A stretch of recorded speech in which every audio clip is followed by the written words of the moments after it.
Sir कौन सी film का आप डबिंग कर रहे हैं? आए कौन सी फिल्म की डबिंग चल रही है आपकी सर? अगर हम नहीं बताएंगे तो आप नहीं जान पाएंगे। नहीं, हम तो जान ही रहे, लेकिन जनता भी आपसे जानना चाहती है। जनता को पता नहीं है कि मैं अगर कुछ करता हूँ तो कुछ अच्छा ही कर रहा हूँ। हाँ बिल्कुल, लेकिन जनता आपसे फिल्म का नाम जानना चाहती है जो आप डबिंग कर रहे हैं।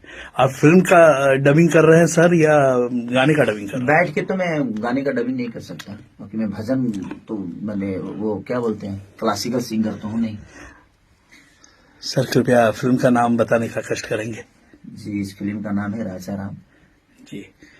जो कि बहुत प्यारी फिल्म है और हम लोगों ने बहुत एक राम का कैरेक्टर करने की कोशिश की है मैंने, लेकिन उस राम के कैरेक्टर के साथ क्या क्या होता है जब आप फिल्म देखेंगे तो पता चलेगा कि हमारी पब्लिक कितनी प्यारी है, कितनी भोली है कि एक कैरेक्टर से भी भगवान की तरह ट्रीट करना चाहती है। उस कैरेक्टर में कोई बुराई देखना नहीं चाहती है। इसीलिए हमें जीवन में अपने आप को संभालना पड़ेगा। ठीक है।